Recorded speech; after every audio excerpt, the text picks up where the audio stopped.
Black सी। इस कहानी की शुरुआत में हमें रॉबिन्सन नाम के एक आदमी को दिखाया जाता है जो अगोरा कंपनी की एक शिप का कैप्टन है। अगोरा कंपनी दरअसल समंदर में खोए हुए जहाज़ों को ढूंढती है, पर अब वो अपने कई सारे एम्प्लॉयज़ को निकाल रही है, जिसमें रॉबिन्सन का भी नाम होता है। रॉबिन्सन की जॉब छूट जाती है। पिछले 11 सालों से वो इसी कंपनी में काम किया करता था, जबकि इससे पहले वो नेवी में था। और अब क्योंकि उसकी जॉब चली गई है, इसीलिए वो बहुत दुखी होता है, क्योंकि इसी जॉब की वजह से उसकी पत्नी ने उससे डिवोर्स ले लिया होता है और अपने साथ अपने बेटे को भी ले गई होती है। रॉबिन्सन अपने बेटे को बहुत मिस करता है। एक दिन रॉबिन्सन अपने दो दोस्तों के साथ रेस्टोरेंट में बैठा होता है। ये दोनों दोस्त उसके साथ पहले उसी की कंपनी में थे, पर अब इन दोनों की भी जॉब जा चुकी है। इसमें एक का नाम ब्लैकी और दूसरे का नाम कर्टसन होता है।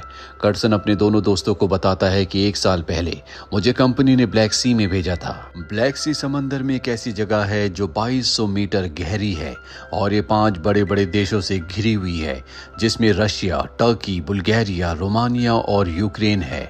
अब इनका दोस्त इन्हें बताता है कि जब हम उस गहराई में गए तो वहां पर हमें एक शिप का मलबा मिला, जिसमें हिटलर के झंडे का निशान था।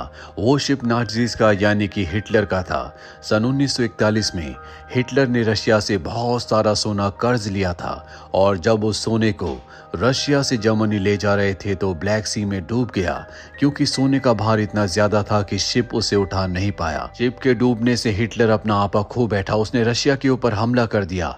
4 सालों के बाद जंग खत्म हो गई, और जंग खत्म होने के कई सालों के बाद एक रिसर्चर ने इस शिप को ढूंढ लिया, जिसके बाद जॉर्जिया ने और रशिया दोनों ने इस सोने पर अपना क्लेम किया, जिसके चलते उनके बीच में जंग भी शुरू हो गई। रशिया को सोने की लोकेशन नहीं पता, जबकि जॉर्जिया को पता है, पर जब तक ये डिस्प्यूट खत्म नहीं होता कोई भी ब्लैक सी में उस सोने को, उस शिप को नहीं निकाल सकता। और अब इन तीनों को बहुत पैसों की जरूरत है, इसीलिए तय करते हैं कि ये उस सोने तक पहुंचकर उसे वहां से निकाल लेंगे। लेकिन इस पूरी खोज में इन्हें पैसों की बहुत ज्यादा जरूरत है, इसीलिए एक बैंकर के पास जाते हैं और उस बैंकर को पूरा आइडिया बताते हैं। बैंकर कहता है, ठीक है, मैं इस काम में इन्वेस्ट करूंगा, लेकिन जितना भी सोना तुम्हें मिलेगा उसका 40% मैं लूंगा।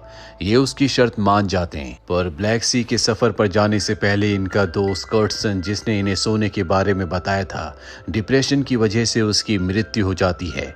और अब ये एक पुराने सबमरीन को खरीदते हैं, क्योंकि बिना सबमरीन के समंदर के नीचे उस शिप तक नहीं पहुंच सकते जहां पर वो सोना है। अब ये अपने शिप को पूरी तरह से ठीक कर लेते हैं, जिसके बाद ये 12 लोगों की टीम बनाते हैं, जिसमें 6 रशियंस होते हैं, क्योंकि ब्लैक सी के जिस हिस्से में सोना है वो रशियन टेरिटरी में आता है, और कभी इनका रशियन से सामना हुआ तो इनके वो 6 साथी जो रशियन जानते हैं वो उनसे बात करके इन्हें मुसीबत से बचा सकते हैं। दरअसल रॉबिन्सन का साथी ब्लैकी वो खुद भी एक रशियन है, और उसी ने सबमरीन को खरीदने में और जो 6 रशियन लोग हैं उन्हें हायर करने में रॉबिन्सन की मदद की होती है। ये सब के सब अपने सफर पर अब निकल पड़ते हैं। रॉबिन्सन आसमान की तरफ देखता है और इसके बाद वो सबमरीन के अंदर आकर उसके डोर को बंद कर देता है, और अब इनका सबमरीन पूरा का पूरा समंदर के अंदर चला जाता है। यहाँ पर हर एक आदमी अपना अपना काम संभाल लेता है। दरअसल इस सबमरीन को चलाने के लिए कई लोगों की जरूरत है, इसीलिए इन्होंने एक बड़ी टीम को बनाया होता है। इस पूरे काम में जान का बहुत ज्यादा जोखिम है, इसीलिए रॉबिन्सन सबको बताता है कि हमें जितना भी सोना मिलेगा उसका 40% वो बैंकर ले लेगा जिसने हमें इन्वेस्ट किया है। बचे हुए 60% को हम सब आपस में बराबर बराबर बांट लेंगे, जो इतने हिस्से होने के बाद भी हर एक इंसान के लिए सफिशिएंट होगा। इतना सोना मिलने के बाद हर एक इंसान बहुत अमीर हो जाएगा। यहाँ पर जितने भी लोग होते हैं वो सब के सब अपने काम में बहुत प्रोफेशनल है। यहाँ पर बैंकर का एक आदमी डैनियल भी होता है, जो कैप्टन रॉबिन्सन से कहता है कि तुम्हें बात सबको नहीं कहनी चाहिए थी। हो सकता है कि कुछ लोग मिलकर किसी को मार दे ताकि उनका हिस्सा बढ़ जाए, पर कैप्टन रॉबिन्सन को ऐसा नहीं लगता। अभी लगातार आगे बढ़ते चले जाते हैं, ब्लैक सी में एंटर कर जाते हैं और उस हिस्से में पहुंच जाते हैं जो कि रशिया के अंडर आता है। तभी वहां से रशिया का एक डिस्ट्रॉय शिप गुजरता है। ये अपने इंजन्स को बंद कर देते हैं, क्योंकि अगर रशियंस को पता चल गया कि उनकी टेरिटरी में कोई सबमरीन है जो कि रशिया की नहीं है, तो वो इनकी सबमरीन को उड़ा देंगे।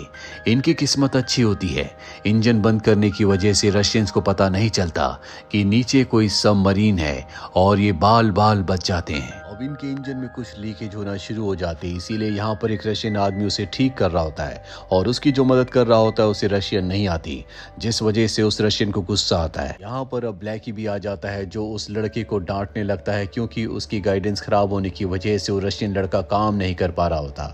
और जब ब्लैकी उस लड़के को डांट रहा होता है तो सबमरीन का ड्राइवर जिसका नाम फ्रेजर है, जो कि एक साइको है, वो वहां पर आ जाता है और अब ब्लैकी और उसके बीच में भी आर्गुमेंट्स होना शुरू हो जाते हैं, जिन आर्गुमेंट्स के चलते फ्रेजर उसे चाकू मार देता है। ब्लैकी के हाथ में जो ऑयल होता है वो इंजन पर गिर जाता है, जिससे एक ब्लास्ट होता है और ब्लास्ट के बाद सबमरीन एक तरफ जाने लगता है। ब्लास्ट से पूरा का पूरा सबमरीन हिल गया होता है, जिससे सब लोग बहुत जख्मी हो जाते हैं। रॉबिन्सन बेहोश हो जाता है। कई घंटों के बाद उसे होश आता है तो वो देखता है कि ब्लैकी और एक आदमी की मृत्यु हो चुकी है। वहीं दूसरी तरफ यहाँ जितने भी लोग हैं वो अलग अलग गुटों में बढ़ चुके हैं।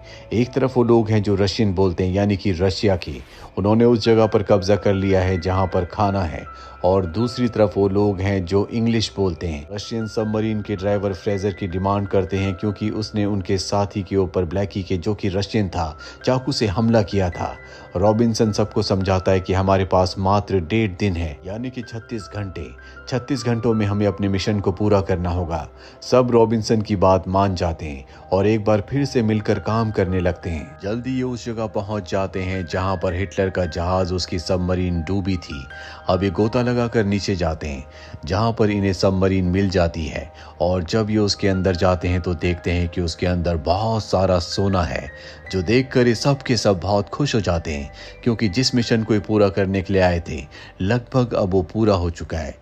लेकिन अब भी इनके पास एक बहुत बड़ा चैलेंज है कि इस पूरे सोने को यहाँ से निकाल कर सबमरीन के अंदर ले जाना और सबमरीन से वापस जाना। अभी एक ट्रॉली से क्रेन से सोने को ऊपर खींचना शुरू कर देते हैं, लेकिन सोने का वेट बहुत ज्यादा होता है, इसीलिए कुछ सोना पानी में ही गिर जाता है। इसी हादसे में इनका एक साथी भी मारा जाता है, पर किसी तरह से बहुत सारा सोना अपनी सबमरीन में ले आते हैं। पर अब इन्हें एक बार फिर से सबमरीन को स्टार्ट करके यहाँ से निकालना होगा, लेकिन अब इनके कई लोग मारे जा चुके हैं, इसीलिए सबमरीन चलाने के लिए इनके पास एक आदमी की कमी हो रही होती है। रॉबिन्सन डैनियल से कहता है क्यों ना तुम हमारी मदद करो, अगर मेरा दोस्त कर्स्टन जिंदा होता तो वो हमारी इसमें मदद कर सकता था। यहाँ पर डैनियल बताता है कि तुम्हारा दोस्त रॉबिन्सन, जिसने तुम्हें सोने के बारे में बताया था, वो अब भी जिंदा है। ये पूरा का पूरा एक प्लान था। अगोरा कंपनी जहाँ पर तुम सब काम किया करते थे, जॉर्जिया ने उनके साथ एक सौदा किया था कि तुम इस सोने को निकालोगे, जिसके बदले अगोरा कंपनी को बहुत पैसे दिए जाएंगे। जॉर्जिया खुद इस सोने को नहीं निकाल सकता क्योंकि रशिया के साथ उनका डिस्प्यूट है। ऐसा करने से जॉर्जिया और रशिया के बीच में वॉर एक बार फिर से शुरू हो सकती है। इसीलिए अगोरा कंपनी ने जानबूझकर अपने सबसे बेस्ट एम्प्लॉयज को निकाला ताकि उन्हें इस जाल में, इस प्लानिंग में फंसाया जा सके। और अब रॉबिन्सन को समझ में आ जाता है ये सब की सब अगोरा कंपनी की चाल है।